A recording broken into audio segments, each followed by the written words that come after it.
Hi.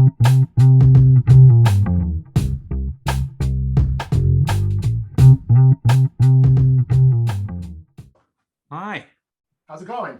Good. How are you, Keith? I'm all right. How you doing, Adam? Good, thanks. Really nice to meet you. Oh, nice to meet you too. So, what is your day job? Oh, I'm in radio. I work at a radio station up here in the Hudson Valley. Okay, cool. Public radio or something else or? I do both. I'm a budding or burgeoning radio personality. Mm-hmm. Okay.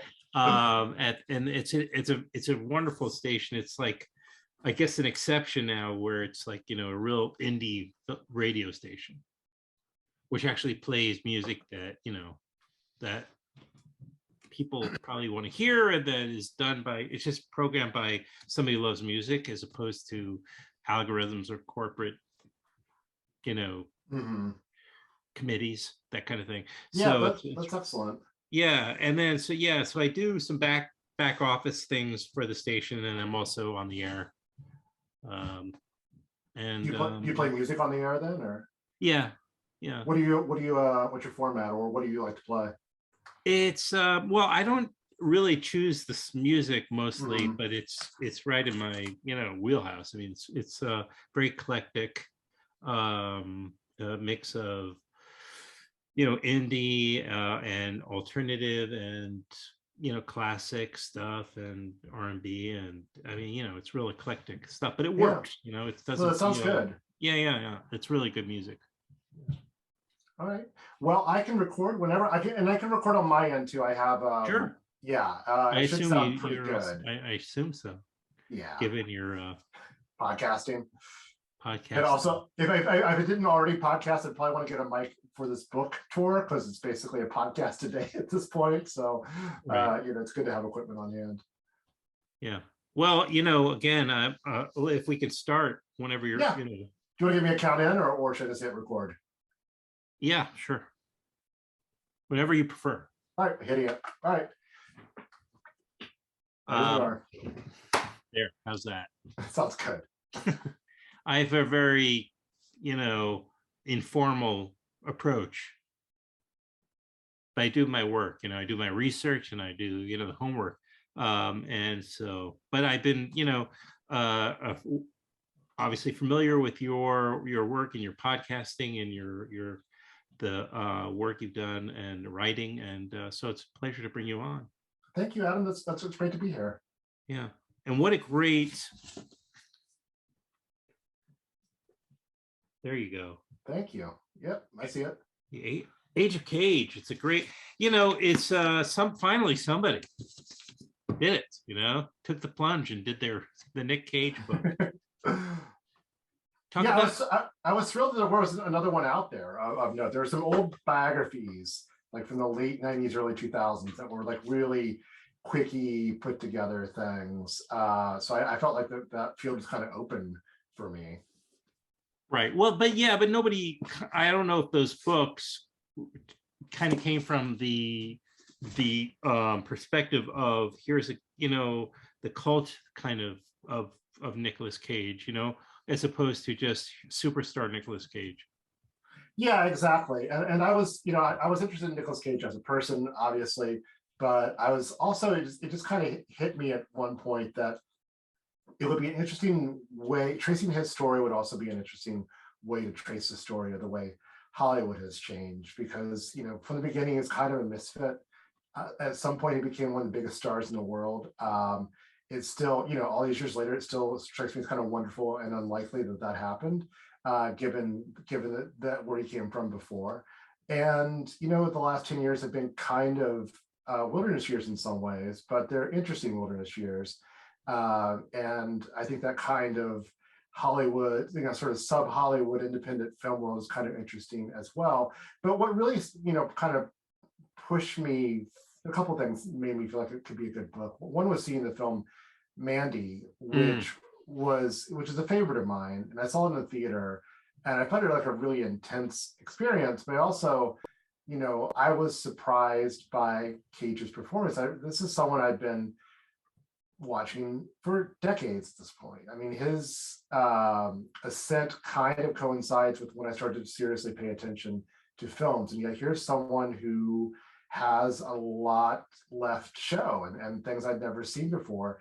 So I went and looked at a couple of the direct to VOD films to make sure it felt like a project that would not drive me insane if I had to watch all those. And the one I picked, one that did not look that great, called 211, and it wasn't that great, but he's quite good in it. And here's someone who was still bringing it and trying to give his best to whatever movie he was in, and across at this point 100 films. I thought that would be an interesting thing to study. Mm-hmm. Well, I know what you mean. I'm not sure of your age, but I definitely align. I'm the same age as Nicolas Cage, and I remember distinctly just the hearing, when go back in time a bit, when A Valley Girl came out, like that was just like this hot movie that people needed to go see. It was just like my age exactly. I'm still probably in my 20s, and this was the movie that was kind of getting a lot of buzz, and then you just sort of are riveted by this guy. Like, who is this guy? Yeah. I mean, he already been like played a bit role probably, right, in Fast Times. So I mean, when you say bit, you mean it's bit. I mean, he's in the credit as the character Brad's Bud, but he doesn't have any lines. He's just kind of there. And he'd done a TV pilot called The Best of Times, which is on YouTube, and it's kind of fascinating. It's sort of like this, trying to be like a hip look at teen life from people who were 80s teen life, for people who are too old to really kind of not feel like they were out of touch. It does feature him singing or lip syncing, I believe, 9 to 5, the Dolly Parton hit. But it's kind of fascinating to watch, because there are a lot of sliding doors moments in Cage's career, and like he kind of plays a sort of like Sylvester Stallone, like musclehead guy who's kind of a beach rat, and like he can see an alternate career where that's kind of his thing, but it does not happen. Fortunately, I think for him and for us, he goes a different route. This era, and this is a good kind of period to talk about a little bit, because he was still being billed as in his actual name, which was Nicholas Coppola, because of course he was the nephew of Francis Ford, and that was an issue for him. Right? Wasn't it Eric Stoltz who kind of jided him, and who, right? It was I think there were others, but he definitely at least once named Eric he in Stoltz. particular rubbed him the wrong way. Yeah, as being a real source of torment there, where he was asked to do lines for Apocalypse Now and just made fun of for being a Coppola. So the decision was made to change that name, change it to Nicolas Cage. And it's kind of an interesting story where he was Nicolas Coppola while filming Rumblefish, and then Martha Coolidge, who knew the Coppolas but apparently did not know Nicolas Cage, called to, or her person called to free up some time for him, or try to see if they could work out a schedule thing. And no one on that shoot had ever heard of Nicolas Cage. They only knew Nicolas Coppola. Wait, Martha, was she? Did she work on the like crew for Coppola? It's a little. She was brought in to American Zoetrope to work on a film that didn't happen. They were actively trying to promote the career of promising female director, and they picked her based on some of her previous work. So that's kind of how she ended up in the Coppola circle, but she had never met Cage. Well, again, the book Age of Cage, and we're talking kind of so far kind of mostly about his early work, but it really goes through the career.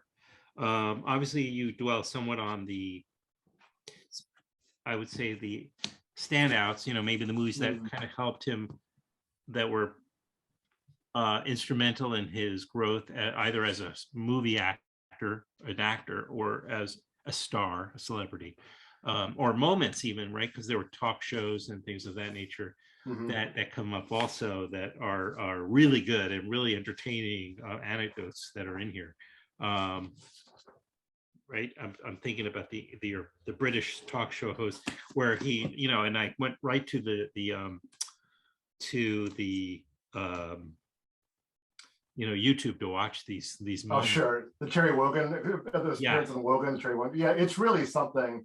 And it's either someone losing their mind on television or a really nice piece of performance art, or perhaps maybe both in some way, but it really is a wild appearance. And if you see The Unbearable Weight of Massive Talent, the new movie in which he plays Nick Cage, and there are several scenes in which he interacts with a younger version of himself, and he's dressed right. exactly as he is on that talk show. So it's a very specific reference that they draw on for that film. Did they I haven't caught up with that one yet, but I was talking to I was at a dinner earlier and we were talking about, they asked about that film. I said, well, you know, I have to admit I haven't seen it yet, but obviously anytime you mention Nick Cage in any group or any company, there is a range of reactions to it, but almost always intrigued. People are intrigued. And so in this new film, I'm just curious, as a sidebar, is it where he plays himself, or do they take existing footage or something like that? Or It's a CGI effect, but it's yeah, a pretty good one too. It's yeah. sort of a de-aged Great. Nicolas Cage interacting with himself. And don't worry about not seeing it. It's not out till Friday. I don't. Maybe it's out by the time this podcast appears, but I got to catch up with it at a film festival, so that's Right. a Sure. little early to it. Sure. And you brought up Mandy before, which is a much more recent film, maybe came out 5 or 6 years ago. 2018. Max? Yeah, 2018. Okay. Oh, not even that long, which I loved as well. And sort of reconnected him to a certain, I would say, you know, I don't know, like it kind of connected him back. That was a film that kind of pushed him back into a certain respect returned with that.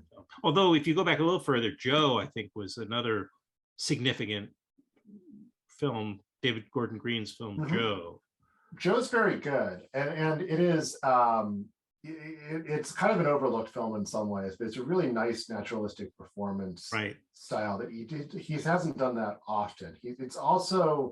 It's akin to his work in the movie Birdie from the 80s, which the Alan Parker film, and in Pig, which came out last year, which is a really excellent film. I think it's really one of his best performances. But it's interesting because if you look at those films during that era, there are a lot more interesting projects, near misses, things that just almost, there are a couple of gems, and there are some things that just don't quite work out, but they're interesting films. So he was, you know, even if he wasn't necessarily getting the top scripts that were floating around, he did find some interesting places to do work, and with a couple of exceptions, he's really, you know, there's not really there's never, since he's phoning it in, apart from, you know, there's a couple of real dogs in there where I think you'd have to almost be superhuman not to at least check out a little bit, but you know, he's the effort is clearly there throughout his work. So you made a decision not to reach out to Cage necessarily. Well, you did reach out. I reached out to his manager, and I never heard back, and I didn't really expect to, and that was fine. Were you coming from a place more of just letting you know I'm doing this, more than really expecting to engage him into the project? Because that would certainly affect your ability to be independent, right? Yeah, I mean, I really was I was pretty sure I would not hear back, or at least get a no, and that's fine, because the book, I had actually would have loved to read a book in which he's reflecting on his career and offering insights onto it, but that's not really what I set out to make. It's more of a critic and historians, or whatever you want to call me, take on the films over the years too, and that's fine. He did mention the book in an interview over the weekend, though. with Rolling Stone when he had nice things to say about it, and that's fine. That's great. You know, it's a nice bit of validation. You know, I don't know if I'd like it if anyone wrote a book about me, even if it came from a place of admiration, as I think this book does. So it's nice to hear that it went over well.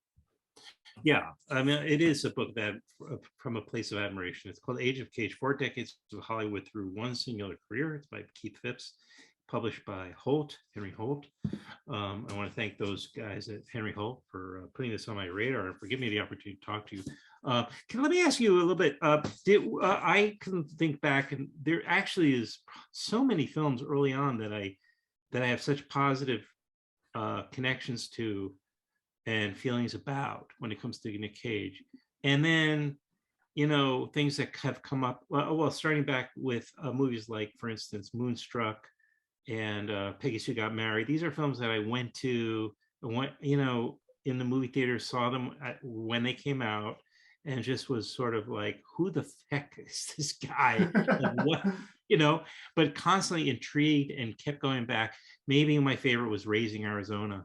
That might be my personal favorite, even to this day, even though I have so much respect for films like Mandy, Joe, Adaptation, another favorite. Maybe that's second favorite.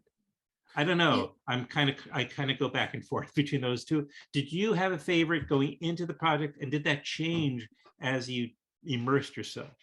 So I actually didn't even think about favorites until I started doing this book appearances and book tour, and everyone asked about it. And everybody asked that, of course, fair enough. I think I'm with you though. With all respect to everything that came afterward, it's not that like that Raising Arizona is the towering achievement that puts everything else to shame, but I'm just so fond of that performance because I think I'm a couple years younger than you. I saw that movie in junior high, and it was, you know, when I was just kind of trying to figure out what movies were all about and why I liked them so much and what I wanted to watch. And that was, you know, very favorably reviewed on Siskel and Ebert, which I watched pretty religiously at the time. Right. So I sought it out, and like, you know, I loved it. It's a film I've gone back to a bunch over the years, and I'm not sure it's like a Rosetta Stone to Cage, but it's a film in which he does a lot of, by design, cartoonish things. And it's in some ways there's a live action cartoon for long stretches of that film, and he kind of rises to meet that challenge. But I find the character is so human, and so there's such vulnerability, and there's, you know, it's a three-dimensional character who's also able to do cartoonish things, and that's kind of something that he's carried through his career. Like he can, no matter what extremes he goes to,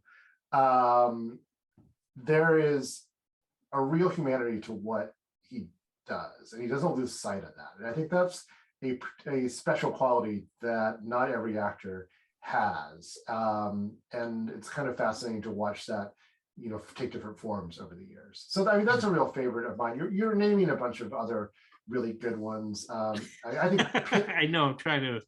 I think like, Pig is as good as any film he's made, and one of his best performances too. Have you seen that one yet? Oh yeah, I had on the filmmakers, in fact, on the show. Oh right. Oh, I've never talked to them. It came out like late in the book, so I also would have sought them out. You're busy. Yeah, I think it came out kind of as I was finishing up, and I got an early look at it, and I thought, well, this kind of validates. I feel validated by this film because it's a remarkable film and remarkable work within it. But I mean, I just rewatched. Oh, go ahead. No, go ahead, please. I just rewatched Adaptation the other night because I'm talking about it on our podcast, and you know, again, that's, you know, two remarkable performances in there, two very different characters, and you know, as we were saying before, like Donald Kaufman is kind of a clownish character, but boy, do you feel for him by the end of that movie. Absolutely. Yeah, and I think you're right. And the clownish figures, whether they're in, you know, again, Peggy She Got Married or Moonstruck, or Raising Arizona, you're right. I think this is maybe his greatest gift, is to deliver the human and relatable characters in those storylines, you know.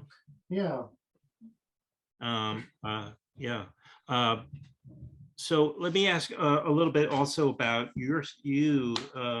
what did you first get hooked on films?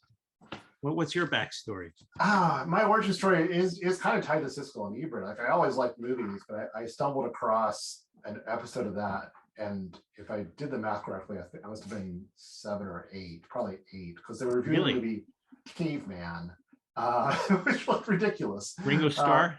Right, and I saw it is ridiculous, but you know, it was a show where they had clips of this movie I'd only seen advertisements for, and these are two guys who got paid to watch movies. Like what a fun thing. But like, you know, from there you kind of, I follow film criticism, our local critics, and in Dayton, Ohio, where I grew up, we had 2 papers for the first half of the 80s anyway, and they each had their own critic, Terry Lawson in the Journal Herald, and Hal Linden in the Dayton Daily News. And I read them both, and you know, peruse the ads. Like, you know, I was really fascinated by horror movie ads early on. I am kind of like a you know, terrified but also can't look away.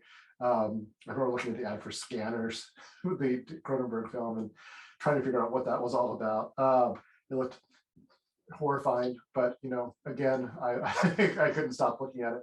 But I just kind of, you know, later on, I picked up a book, Leonard Maltin's TV movies, around junior high, and I made a serious effort to try to watch anything that was 3.5 or 4 stars, recorded off television. And I saw some great movies that way, and I saw some movies I never should have tried to watch in that format, like Nashville. I couldn't make it through because it was, you know, chopped to pieces and pan and scan and commercials every couple of minutes, and it made no sense. I thought it was just nonsense. People have to realize that we're in a very different time where now everything is sort of available by a couple of clicks, but back then, not the case, you know. On the other hand, though, I also feel like older movies were a lot more present when you and I were growing up. I mean, the UHF stations would play, you know, Phil Time would play old black and white movies, and it just felt like it was less, you know, it wasn't as far in the past as it seems now, despite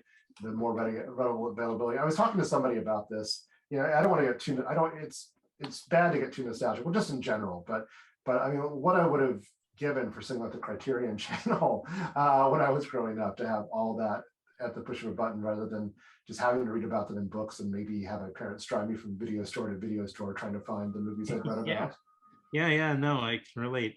I was thinking about something that Peter Bogdanovich, if I can name drop in a big way, who I was lucky enough to get on the show, you know, a few years back with his last, you know, his last project, which was the Buster Keaton documentary. But I got to talk to him, and I was like thinking about him, kind of like our age, or even probably actually significantly younger, and just immersing himself in the films of whether it was Howard Hawks or all these filmmakers that he had interviewed in his early work, before he was a filmmaker, you know, when he was interviewing filmmakers. And I'm like, where did you see it? Did you get like access to archives of films, like at the, you know, at the museum or at the library or some sort of like, you know, university? No, I just would look through the TV listings, you know. I'm like, but he knew everything. How did you, I mean, you must have just sort of never slept, because he stayed up all night and waited for all these classics to come on television for years. And it was just remarkable. I'm thinking about that. Like, yeah, I mean, a lot of that generation, how we did it then. Yeah, a lot of that generation, television was a huge influence on Scorsese. You know, I think he watched, you know, they would show foreign films on television. That's kind of how he saw his first Italian films. You know, Spielberg and Lucas drew on movie serials for Raiders and Star Wars, but they didn't watch them in the theater. They were too young for that. They saw them on television. So it's kind of in some ways an overlooked area of, you know, source of influence for filmmakers. When I was a teenager and I was starting to get obsessed myself with certain actors, like I wanted to see every Jimmy Stewart movie, let's say, or as many as I could, or every, like, you know, I don't know, Jack Lemmon, certain actors that I just had a fondness for. And, you know, their movie, this obscure movie may come on at 2 a.m, you just kind of had to set your alarm Yeah, I know. and Yeah, get up and watch it. And you're like, it's insane because there was no other option. yeah, but people who did that came on the other side, I think, with a little more dedication, perhaps, than the hardened and battle tested in terms of their cinephilia. Well said. Thank you. Yeah. Thank you for making me feel in good company. I appreciate it. And Keith Phipps is, in addition to being the editor of the Dissolve, is just correct me if I'm. Dissolve is no longer. I can Dissolve has dissolved. Dissolve several years ago. The AV Club is still out there. I know that much. I haven't been there for a while. Okay. They've been without me for a little bit. This is your background, nevertheless, which is pretty impressive. Yeah, absolutely. Well, I'm just saying that's impressive. I'm just saying that's definitely my background. I got you. And you've contributed. This is on your website, of course. You've contributed, and Uproxx, and you've contributed to Rolling Stone, Daily Beast, GQ, The Verge, and now you're an author. Is this your first book, by the way? My first book that I've written solo. Yeah, I did some AV Club projects where I was a contributor and editor, but yeah, it's my first book. Yeah, I'm excited to have it out there. And it's great, and it's a major publisher. Fantastic, congratulations. Age of Cage right here. Pick up your copy. It is a fun read. It's a fascinating read. It'll surprise you because you'll think about Nicolas Cage in ways you maybe haven't before. His work and him as a person, and as a flawed, but you can't. He's a true artist because he has taken so many risks, and not only in terms of the choices, like just doing any movies, cast in a film. And you don't know exactly what choices he's going to make, but it may not be what he was necessarily cast in that role to do. Mm-hmm. But so as a filmmaker, I would imagine you've got to be, okay, we've got Nick Cage. Now we have to be open to whatever he brings to the table. He's an artist. Yeah, I think that's the deal you make, but I think the payoff is usually worth it. And we didn't talk about the Vegas films, but again, there's endless amount of, you could do hours and hours on this guy. And congratulations on the book. I hope people pick it up. Yeah, thanks so much. I think the response has been really nice so far. That's great. That's great. And are you starting to think about maybe another book down the line? I would love to do another book. I need another great book idea. So hopefully one will present itself at some point. I hope so. Waiting for that in the spark of inspiration. And also the other thing is a publishable idea. That's the other thing. True. Getting Right, a book you need a book idea that will sell. Well, there's that. That's true. Well, you at least have this now in your pocket, Yeah, absolutely. And yeah, I'm happy with the way it turned out. Well, promise me we can do this again. Maybe we'll just find another subject to talk about at some point. Anytime, just let me know. If I can do a quick plug, also, like our podcast that we do is Next Picture Show, where we take an old, that's me and then 3 former Dissolve co-workers, and we take an older film and pair it with a classic film, pair it with a newer film. And our next episode is actually on Unbearable Weight of Massive Talent and adaptation. And then I have a newsletter I co-write with my longtime collaborator Scott Tobias called of course, Scott. Mm-hmm. The Reveal. It's thereveal.substack.com. We're doing reviews and essays and just kind of whatever we want. It's kind of like a nice space where we can just assign ourselves projects that that we want to follow through and do it. So yeah. What is a couple of examples of a couple of the more recent episodes on the podcast? Next Picture Show. We just did an episode on Everything Everywhere All at Once and the Krzysztof Kieslowski film Blind Chance, which is, we couldn't find an earlier example. It's kind of the granddaddy of, let's show what happens if a character makes different choices in their life. And before that, we did X and the Texas Chainsaw Massacre. We've been lucky to have sometimes the pairings are, by our own admission, kind of a stretch, although I think we usually make them work. But we've been lucky to have some really deeply connected films like those. recently. Mm. Fantastic. Well, thank you. This has been, I've been wanting to invite you on for a long time, so I'm very grateful for your time. Seriously, Oh, for no problem at all. Yeah, time to come on, and I'm glad we were able to make it happen. let's do it again sometime. Thanks, Adam. That'd be great. Thank you very much. All right, take care. Well, thanks. That was really fun. So I'll send you the wave file then. Yeah. That. Oh, sure. That'd be great. Okay, cool. I'll Okay. get that to you very shortly then. All right, Thank take you. care, Adam. If anything else, just let me know. Okay. I'll be in touch. Okay. All right, take care.